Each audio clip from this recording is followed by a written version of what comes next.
Question number 8 क्या कहता है? सम, ये बहुत अच्छा क्वेश्चन है, सीखने को मिलेगा आपको कुछ, ठीक है।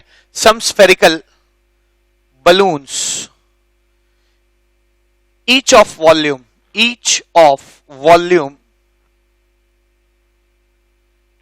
2 liters are to be filled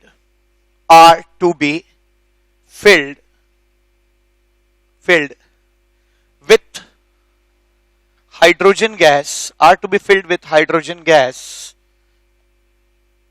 at 1 atm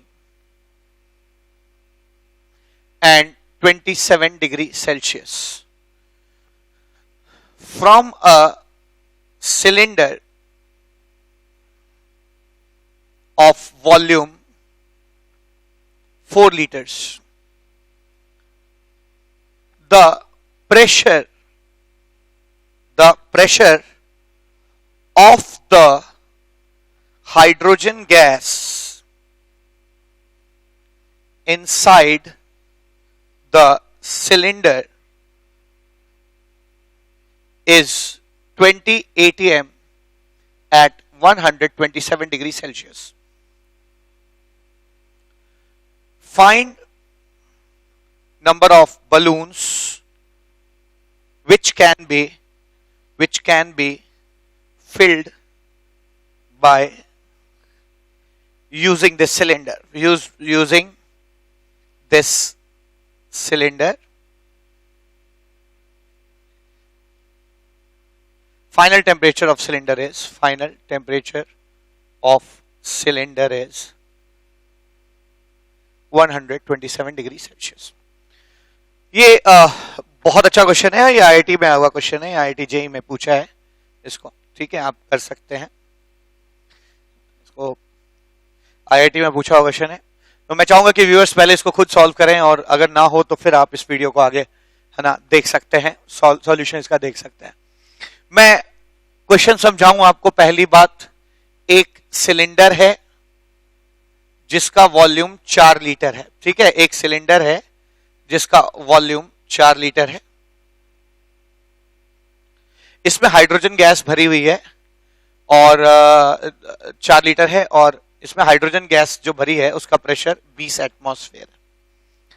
volume इसका 4 लीटर है, टेम्परेचर इसका 127 डिग्री सेल्सियस यानी, है ना, 400 केल्विन है। इसमें से बलून्स भरे जा रहे हैं, बलून्स, ठीक है ना, एयर, ये हाइड्रोजन गैस के बलून्स भरे जा रहे हैं। इन बलून्स का क्या स्पेसिफिकेशन है? इनका वॉल्यूम जो है वो 2 लीटर है, इनका प्रेशर जो है वो 1 एटमॉस्फेयर है, ठीक है, इनका प्रेशर 1 एटमॉस्फेयर है। टेम्परेचर जो है वो 300 केल्विन है, ठीक है, टेम्परेचर 300 केल्विन है। और क्या, प्रेशर हो गया, वॉल्यूम हो गया, टेम्परेचर हो गया, 300 केल्विन है। और फाइनली जो है गैस जो है जिस पहुंच रही है वो 27 डिग्री सेल्सियस है, ठीक है, यानी फाइनल टेम्परेचर जो है वो, final temperature of the cylinder is 27 degree Celsius यानी 300 केल्विन है। तो पूछा जा रहा है कि ऐसे कितने बलून्स आप भर लेंगे। Now that is a very beautiful question, ठीक है। इसमें क्या कैच है?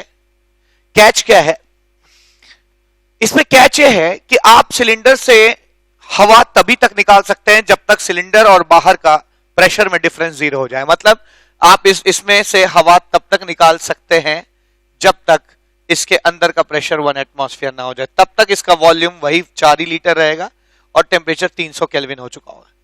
तो इसको करना बहुत मुश्किल काम नहीं है। पहले तो ये पता लगा लेते हैं कि इसको भरने में कितना मोल्स लगेगा, और ये भी पता लगा लेते हैं कि इसमें से कितना मोल्स निकलेगा, ठीक है। तो number of moles of number of balloons आ जाएंगे, कितने भरेंगे, ठीक है। एक काम करते हैं, यहां पे इनिशियली कितने मोल्स हैं आ जाएंगे, है ना। इनिशियली मोल्स हैं P1 V1 बाय RT1 यानी P1 PV बाय RT, इतने मोल्स शुरू में हैं। कितने मोल्स बाद में बच जाएंगे जो हम सिलेंडर से कभी नहीं निकाल पाएंगे, ठीक है, जब आपके घर में भी जब आपकी माता जी कहते हैं, मम्मी कहती हैं कि सिलेंडर में गैस खत्म हो गई है, तो इसका मतलब गैस खत्म हो जाना और उसके अंदर वैक्यूम नहीं क्रिएट हो जाता है ना। सिलेंडर में गैस खत्म हो गई, इसका मतलब अंदर गैस अभी भी है, पर चूंकि बाहर और अंदर का प्रेशर का डिफरेंस 1 एटमॉस्फेयर, दोनों का प्रेशर 1 एटमॉस्फेयर हो गया, प्रेशर डिफरेंस 0 हो गया, इससे अंदर की गैस बाहर नहीं निकल पाती है, तो उसको लोग कहते हैं कि गैस खत्म हो गई। गैस खत्म होने का मतलब ये नहीं कि वैक्यूम क्रिएट हो जाना। मान लीजिए यहां कितने मोल्स बच जाते हैं फाइनली, ठीक है, let it be initial number of moles, initially इतने मोल्स थे, फाइनली कितने मोल्स हैं, फाइनली मोल्स हो जाएंगे P into V by R into T. तो कितने मोल्स बाहर आए है ना, नंबर ऑफ मोल्स जो बाहर आए सिलेंडर से वो N initial minus N final हो जाएंगे, यानी 80/400, ये 300 होगा, ठीक है ना, 80/400,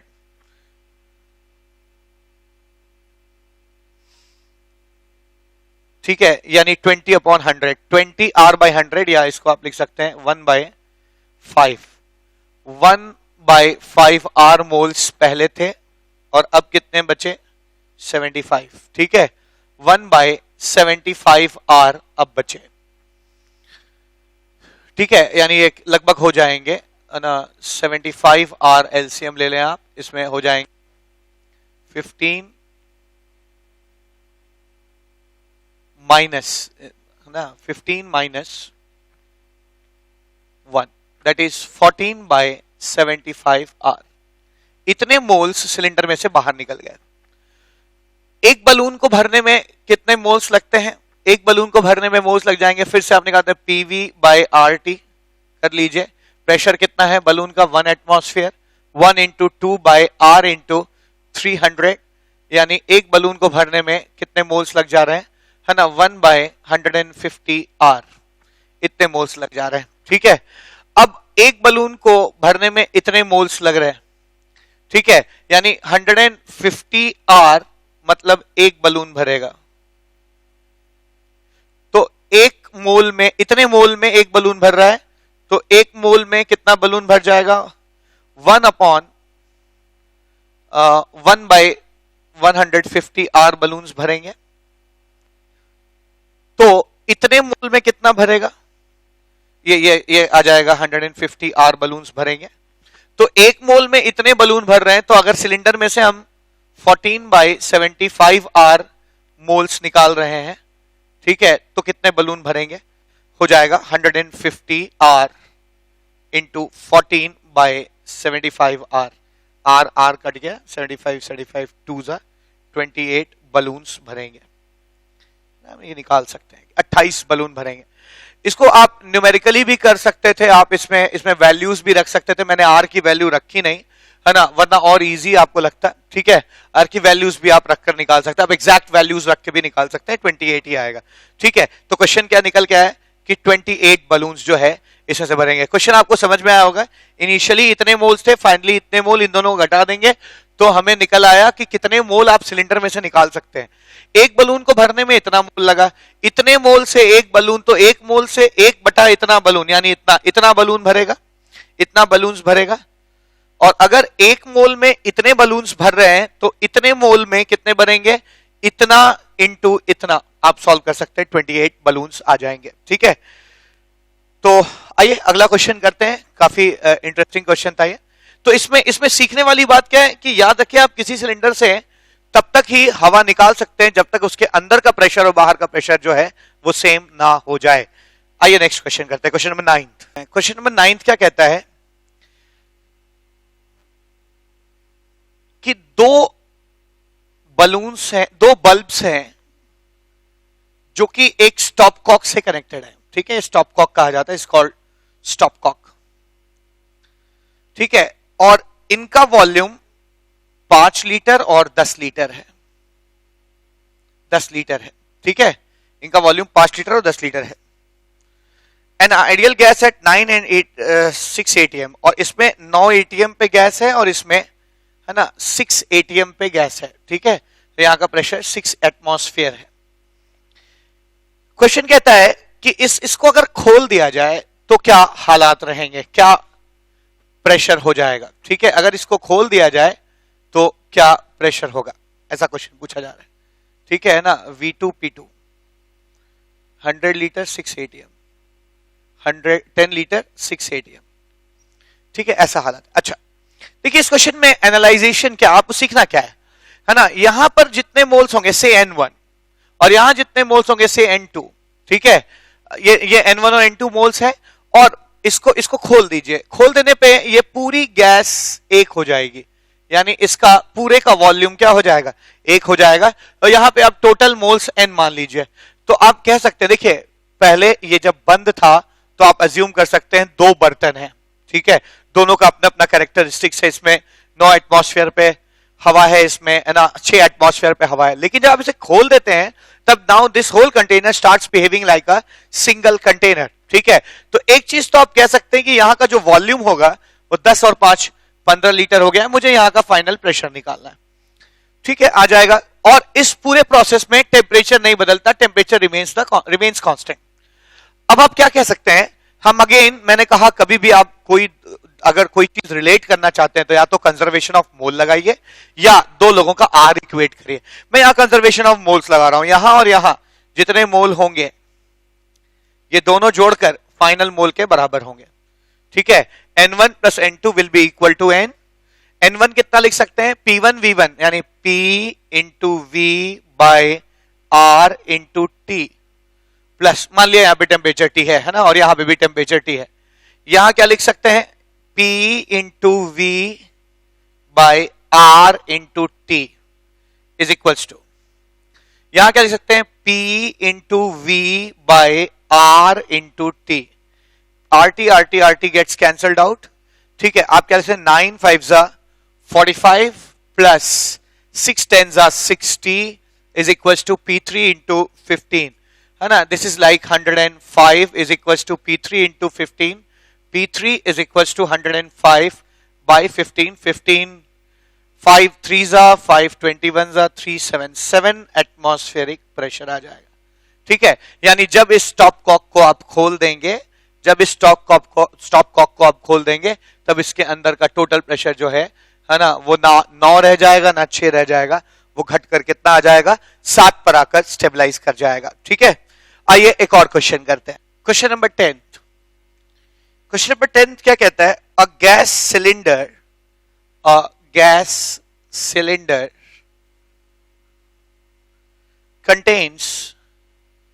contains cooling gas which can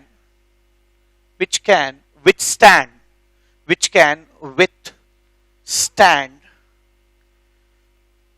a pressure of 14.9 atm. The pressure meter of cylinder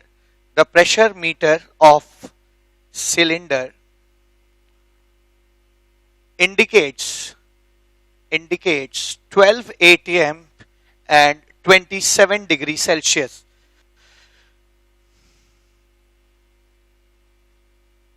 Due to sudden fire in the building,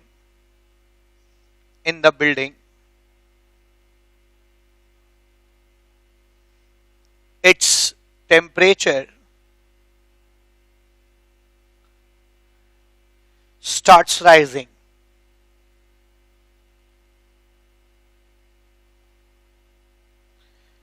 At what temperature cylinder will explode?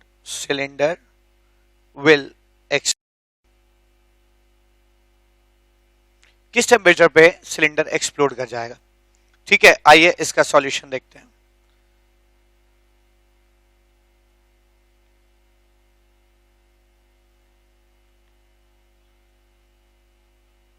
एक cylinder है जो कि जिसका प्रेशर कितना है ना, 12 atm है, दिख रहा है यहाँ पे, indicates a pressure of 12 atm, और टेम्परेचर कितना है, 300 केल्विन है, ठीक है। अच्छा, और ये मैक्सिमम जो प्रेशर विथस्टैंड कर सकता है, ठीक है, जो मैक्सिमम ये प्रेशर विथस्टैंड कर सकता है ना मैक्सिमम प्रेशर जो हो सकता है वो है 14.9 atm। तो कह रहा है इसको कितने मैक्सिमम टेम्परेचर तक आप हीट कर सकते हैं। देखिए इस दोनों प्रोसेस में वॉल्यूम तो सेम है दोनों का, है ना, वॉल्यूम तो सेम होगा और नंबर ऑफ मोल्स भी सेम होंगे। यहां भी अगर n है तो यहां भी नंबर ऑफ मोल्स n है। तो मैंने हमेशा कहा है कि दो अनरिलेटेड लोग हों, गैसेस हों चाहे रिलेटेड गैस हो, you can always equate R. तो आइए इन दोनों के लिए आर इक्वेट करते हैं। क्या लिख सकते हैं? P1 V1 by N1 T1 is equal to P2 V2 by N2 T2 लिख सकते हैं। P1 कितना है? P1 12 है, V1 V है, 12 into V by N into 300, ठीक है, और इज इक्वल टू क्या लिख सकते हैं? P into V by N into T max, ठीक है, V gets cancelled out and N gets cancelled out. T max is equals to 14.9 divided by into 300 divided by 12. 3 1s are 3, 3 4s are 12. ये आ जाएगा 1490 upon 4 ना 745 by 2. 2 3s are 6, 2 7s are 14, 2 2s are 4, 5 kelvin. तो ये maximum कितने pressure तक जा सकता है? 372.5 केल्विन तक जा सकता है, ठीक है। तो ये एक क्वेश्चन हो गया। एक क्वेश्चन मैं चाहता हूं, ठीक है, इस क्वेश्चन को आप और तरीके से भी कर सकते थे, आप एलिटर से भी कर सकते थे। चूंकि वॉल्यूम कांस्टेंट और सैंपल ऑफ द गैस बदल नहीं रहा, तो आप यहां पर, है ना, गेलुसैक्स लॉ भी लगा सकते थे। P1 by T1 is equals to P2 by T2, ठीक है, as simple as that. P1 is 12 by T1 is 300, P2 is 14.9 and T2 is T max, which we are supposed to calculate. T max is equals to इसको इधर कर दीजिए 14.9 into 300 by 12 कर देंगे, ये आ जाएगा 372.5 केल्विन आ जाएगा, ठीक है, ठीक है, इतनी चीज निकल के आएगी। आइए एक क्वेश्चन हम लोग आइडियल गैस इक्वेशन पे भी करते हैं। क्वेश्चन नंबर 11 क्या कहता है? A gas sample has 10 to the power of minus 11 moles of mercury vapor at some pressure,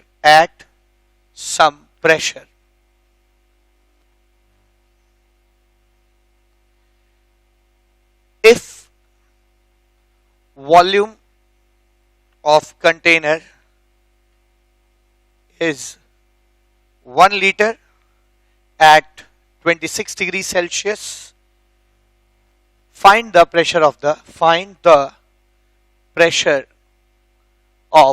mercury vapor.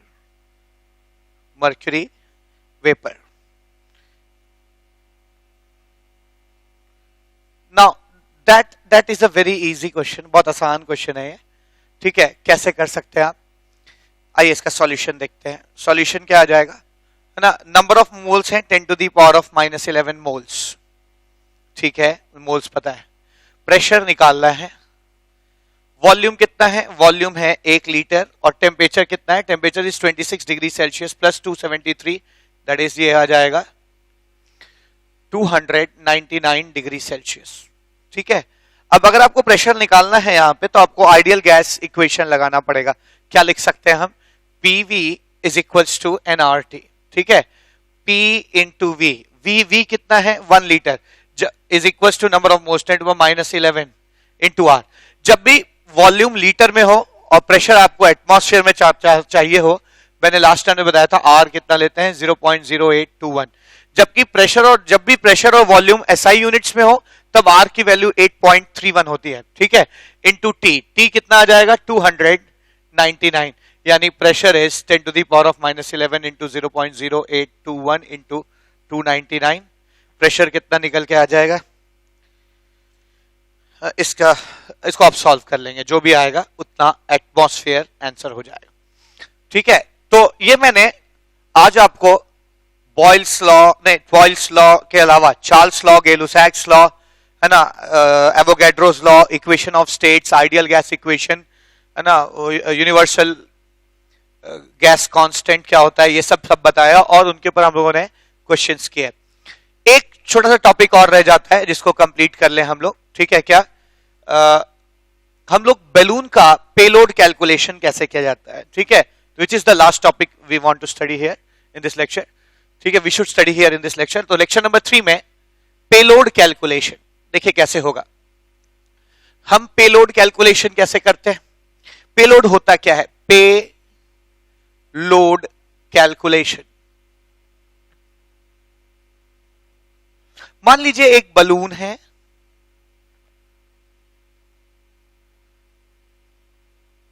इसमें हीलियम भरा हुआ है। देखिए जब भी आप किसी गुब्बारे में ऐसी कोई गैस भरेंगे जो हवा से हल्की हो तो वो गुब्बारा ऊपर जाता है, क्यों? बाइंड फोर्स की वजह से। अब यहां पे अगर आप इसका फ्री बॉडी डायग्राम बनाएंगे, देखिए जितना मास ये उठा सकता है उसको पेलोड कहते हैं, ठीक है ना, पेलोड कहते हैं। तो अगर आप इसका फ्री बॉडी डायग्राम बनाएंगे तो नीचे की तरफ क्या फोर्स लग रहा है? मास ऑफ पेलोड इनटू जी, ये नीचे लग रहा है। इस बलून का भी अपना मास नीचे लग रहा होगा, यानी plus mass of balloon into G, plus ये जो हीलियम गैस इसमें भरी है उसका भी अपना मास होगा, यानी mass of helium gas into g. इतना इतना तो नीचे लग रहा है। और बाइंड फोर्स कितना लग रहा है?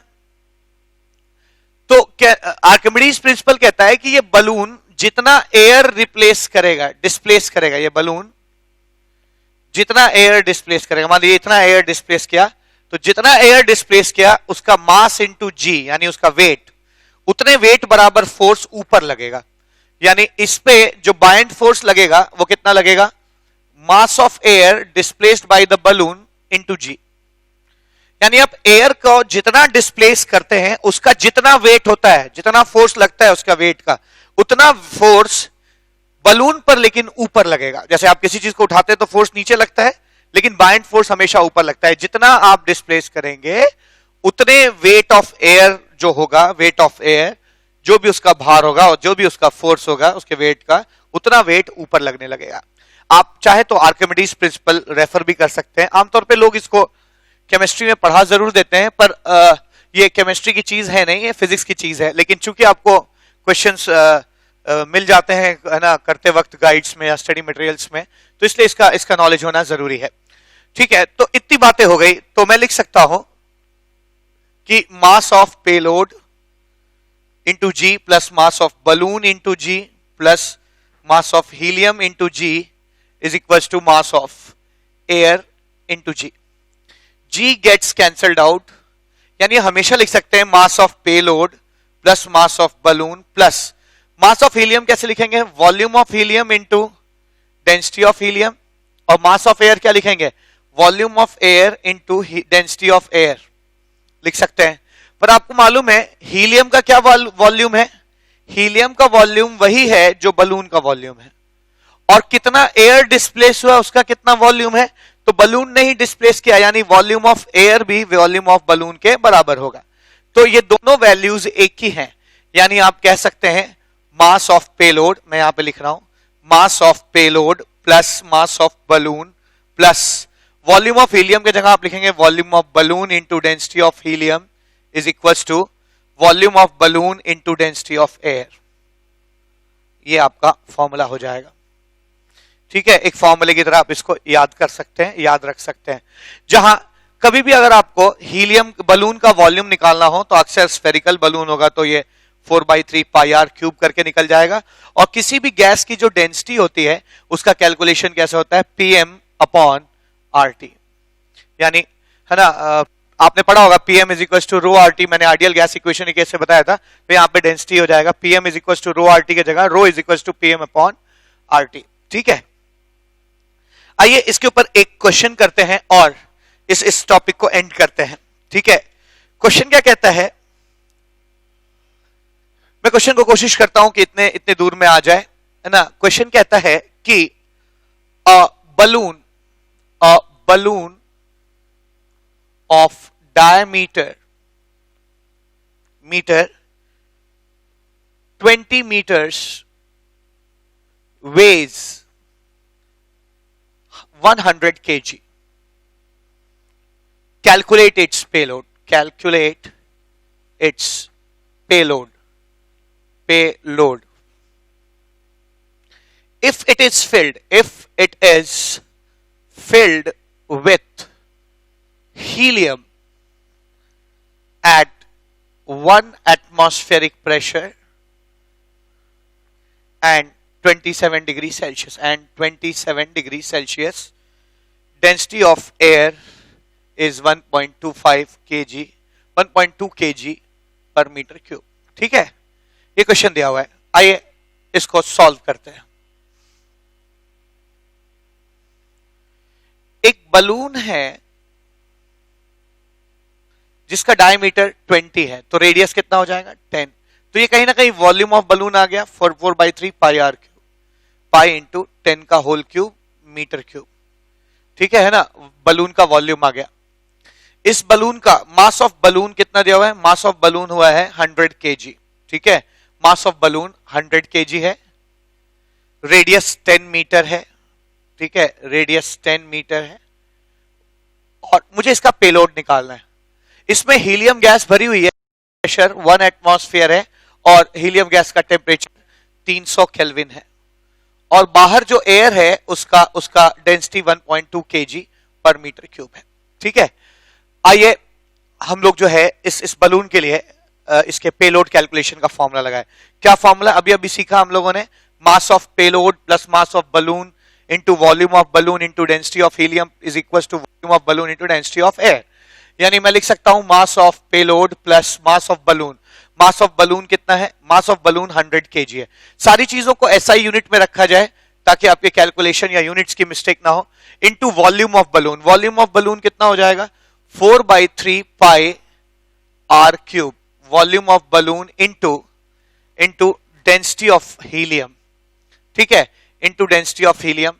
ठीक है, डेंसिटी ऑफ हीलियम यहां लिखेंगे is equal to volume of balloon 4/3 pi are cube into density of air. ठीक है, डेंसिटी ऑफ एयर कितना हो जाएगा? 1.2 kg पर मीटर क्यूब. ठीक है, तो बस अब एक चीज बच जाती है, क्या? Density of helium. Density of helium कितना आ जाएगा? डेंसिटी का फॉर्मूला अभी बताया था, PM/RT. ठीक है, P कितना? प्रेशर. चलिए यहां पे ऐसे लिख देते हैं, डेंसिटी ऑफ हीलियम. इसको और सिंपल कर देते हैं. Density of helium is equal to volume of balloon 4/3 pi are cube into density of air. Density of air कितना आ जाएगा? 1.2 kg पर मीटर क्यूब. ठीक है, अब बस बच जाता है डेंसिटी ऑफ हीलियम जो मुझे निकालना है. डेंसिटी ऑफ हीलियम कितना आ जाएगा? Density is equal to PM/RT. ये डेंसिटी ऑफ हीलियम आ जाएगा. प्रेशर कितना? प्रेशर 1 एटमॉस्फेयर है. ठीक है, इसको एसआई यूनिट. देखिए सारी चीजों को हम लोगों ने एसआई यूनिट में रखा है, तो डेंसिटी को भी हम लोगों को एसआई यूनिट में ही निकालना होगा. एसआई यूनिट में प्रेशर को हम लोग, है ना, एसआई यूनिट में कन्वर्ट किया जाए. 1 atmosphere is 1.013 into 10⁵ newton per metre square. Mass, molecular weight of helium is 4/1000 kg पर मोल. और आर की वैल्यू कितनी हो जाएगी? 8.31. और टेम्परेचर कितना हो जाएगा? 300 केल्विन. ठीक है ना, 300 केल्विन आ जाएगा. तो ये जो डेंसिटी ऑफ हीलियम है आप यहां पर रखकर पेलोड कैलकुलेशन कर सकते हैं, है ना. आप जब इसे कैलकुलेट करेंगे तो मास ऑफ जो पेलोड आएगा वो आएगा 424.67 इंटू, ठीक है, 424.67 इंटू 10⁴ ग्राम. या आप इसको केजी में करने के लिए इंटू 10 कर लीजिए, यानी ये आ जाएगा 4246.7 kg. यानी ये 4 टन वेट उठा सकता है. ठीक है, तो आज इस बहुत बड़े लेक्चर में बस इतना ही. इसमें हम लोगों ने लगभग गैस लॉज के सारे लॉज, बॉयज लॉ को छोड़कर कवर किए, उन पे क्वेश्चंस किया, तमाम चीजें की. मिलते हैं अगले लेक्चर में, लेक्चर नंबर 4 में, और बात करते हैं Dalton's law of partial pressure, Amagat's law of partial volume, और इनके ऊपर क्वेश्चंस करते हैं और इनको सीखने की कोशिश करते हैं. तब तक थैंक यू सो मच.